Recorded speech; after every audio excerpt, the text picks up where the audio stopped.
भर्ती के मैटर में हमारे बड़े भाई विश्वामित्रा कुछ जानकारी देना चाह रहे हैं साथियों। बोलिए विश्वामित्रा। नमस्कार साथियों, जैसे कि आप सभी साथियों को पता था कि राजकाज पे 2 फाइलें अपनी चल रही है।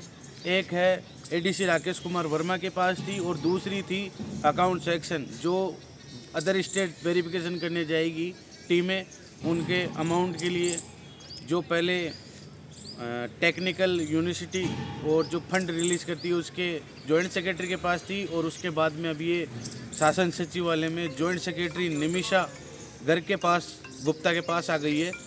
मगर इनका एक ही मकसद है, कुछ कब्जी गैंग, कुछ कब्जी लोग जो हमारे ही साथी थे, उन लोगों ने आज अधिकारियों से मुलाकात करी है और उसमें उन्होंने ये टॉपिक दिया है, जो अपने फार्मासिस्ट की प्रोविजनल सूची है, जो हम उम्मीद लगाए बैठे थे, जो हमारा धरना 7 दिन के लिए स्थगित हुआ था, कि जल्द ही 7 दिन और 8 दिन 10 दिन के अंदर अपने समक्ष आने वाली थी, उनमें कहीं ना कहीं रोड़ा अटका रहे हैं। उनका कहना यही है कि ये प्रोविजनल लिस्ट सभी की एक साथ आनी चाहिए जांच करने के पश्चात।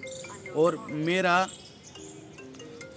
उन साथियों से निवेदन है, या तो आप सही से सुधर जाएं, अन्यथा हम सुधार भी देंगे। प्रोविजनल लिस्ट कैसी भी आए, आनी चाहिए। हम ये नहीं कहते भाई आप हमारे साथी नहीं हो, आप हमारे साथी हो, हमारे बिल्कुल कंधे से कंधे मिला के खड़े भी हो। आप पहली बात तो आपकी सबसे बड़ी गलती है, आप धरने विरोधी थे। दूसरी बात, आप सब साथियों से मेरा यही अनुरोध है, भाई एक बार राजस्थान की लिस्ट आ जाने दो, आपका उस लिस्ट में बिल्कुल जिक्र होगा, होल्ड होके आप भी आओगे। और जो ये फंड रिलीज हो रहा है एडीसी वगैरह का, जो जांच टीम बनाई है गवर्नमेंट ने, वो आपका विदिन 14 दिन के अंदर जांच करके आपको हमारे साथ ही नियुक्ति देगी। आप सभी की हमारे साथ नियुक्ति होगी, अलग से किसी की में नियुक्ति नहीं होगी। मगर मेरे भाई, आप अधिकारी के पास बार बार जाओगे तो उसका माइंड डाइवर्ट करोगे, तो माइंड डाइवर्ट करने से न तो आपका भला होगा न हमारा भला होगा।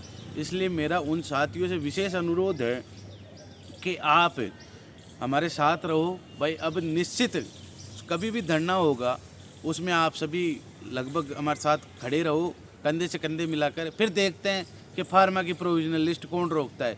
साले छाती पे लाद दे के फार्मा की प्रोविजनल निकाल लेंगे। दम होना चाहिए, अपनी बाजुएं मजबूत रहेगी तो ही अपना काम होगा, अन्यथा जय श्री राम है, घर पे आराम से खाना बनाने की या दूसरे धंधे करने की प्रैक्टिस करना। और साथ में मेरा उनको यही कहना है, भाई मेरा आपसे कोई द्वेष वेष या कोई शत्रुता या कोई भेदभाव नहीं है, मगर आप इस चीज़ को समझो। एक बार राजस्थान की लिस्ट आ जाने दो। साथ में राजस्थान की मेरी कल भी थाकन साहब से बात हुई थी इस संदर्भ में, तो थाकन साहब ने मुझे यही बोला था कि बेटा लिस्ट दोनों ही की ही आएगी साथ में, और हम उनको होल्ड कर देंगे। और उन जिनका गवर्नमेंट यूनिवर्सिटी है उनका तो हम होल्ड भी नहीं करेंगे, और जिनका गवर्नमेंट यूनिवर्सिटी नहीं है, प्राइवेट यूनिवर्सिटी है, उनका हम होल्ड करके उनका वेरिफिकेशन करके तुम्हें एक साथ ही नियुक्ति देंगे। तो आप क्यों भ्रमित हो रहे हो? भ्रमित होने की कतई आवश्यकता नहीं है। आप हमारे साथ लगें, एक साथ आएँ, एक जाजम पे बैठें। देखें काम कैसे नहीं होता। अगर सीधी अंगुली से नहीं होता है काम, तो भैया टेढ़ी अंगुली करना भी आता है। फार्मासिस्ट एकता जिंदाबाद, फार्मासिस्ट जिंदाबाद। फार्मासिस्ट की पीवी आएगी, फार्मासिस्ट की जीत होगी। धन्यवाद।